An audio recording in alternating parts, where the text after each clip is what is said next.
Bangabandhu Sheikh Mujib medical বিশ্ববিদ্যালয়ে শিক্ষকতা করতেন হাসিনা কন্যা পুতুল। যুক্ত ছিলেন শিক্ষা ম্যানুয়াল তৈরির কাজেও। এমনই সব ভুয়া তথ্যে সাজানো ছিল সাইমা ওয়াজেদ পুতুলের সিভি বা জীবন বৃত্তান্ত। সে মিথ্যা তথ্য দিয়েই বাগিয়ে নিয়েছিলেন বিশ্ব স্বাস্থ্য সংস্থার উচ্চপদ। এবার পুতুলের বিরুদ্ধে দুর্নীতি দমন কমিশনের তদন্তে উঠে এলো অবিশ্বাস্য সব তথ্য। জানা গেছে, সূচনা ফাউন্ডেশনের নামে জোর করে অন্তত 20টি ব্যাংক থেকে 33 কোটি টাকা হাতিয়ে নিয়েছেন শেখ হাসিনা কন্যা। তার বিরুদ্ধে এরই মধ্যে আলাদা দুটি মামলা করেছে দুদক।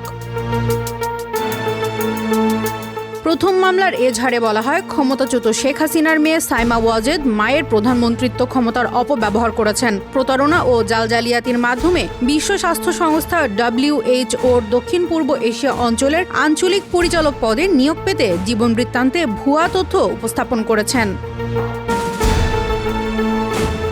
2023 সালে WHO-তে জমা দেয়া তার সিভিতে উল্লেখ করা হয়, তিনি বঙ্গবন্ধু শেখ মুজিব মেডিকেল বিশ্ববিদ্যালয় BSMMU-এ শিক্ষকতা এবং শিক্ষা ম্যানুয়াল তৈরির কাজে যুক্ত ছিলেন। কিন্তু দুদকের অনুসন্ধানে দেখা যায়, তিনি এ ধরনের কোনো কাজে সংশ্লিষ্ট ছিলেন না। এজাহারে আরও বলা হয়, 2017 সালে সাইমা ওয়াজেদ স্বাস্থ্যসেবা বিভাগের অধীনে অটিজম ও স্নায়ু বিকাশজনিত সমস্যা সংক্রান্ত জাতীয় উপদেষ্টা কমিটির চেয়ারপারসন পদে নিয়োগ পান। এরপরও 2023 সালে সিভিতে তিনি নিজেকে BSMMU-র অনারারি স্পেশালিস্ট হিসেবে উল্লেখ করেন।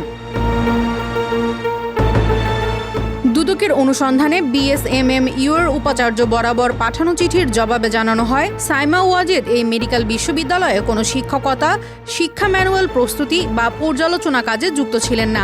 BSMMU-এর পাঠানো জবাবের পর দুদক নিশ্চিত করে, জাল তথ্য দিয়ে WHO-তে নিয়োগ পেয়েছেন পুতুল।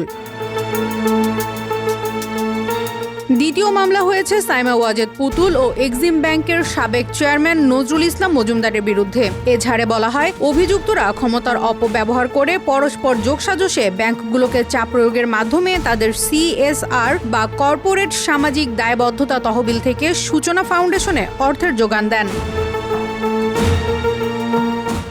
মামলার তথ্য অনুযায়ী 2017 সালের মে মাসে 17টি ব্যাংক থেকে প্রথম দফায় 21 কোটি টাকা এবং পরে মোট 20টি ব্যাংক থেকে 33 কোটি 5 লাখ টাকা সূচনা ফাউন্ডেশনে জমা দিতে বাধ্য করা হয়। দুদকের দাবি, প্রধান কার্যালয় থেকে সূচনা ফাউন্ডেশনের ঠিকানায় অভিযান চালিয়ে কোনো অফিস বা কার্যক্রমের অস্তিত্ব পাওয়া যায়নি। প্রতিষ্ঠানটির কোনো বৈধ রেকর্ডপত্র পাওয়া যায়নি। কাজেই ধারণা করা হচ্ছে, আদায়কৃত অর্থ ভুয়া নথি তৈরি করে আত্মসাৎ করা হয়েছে, যা মামলার তদন্তে বিশদভাবে খতিয়ে দেখা হবে।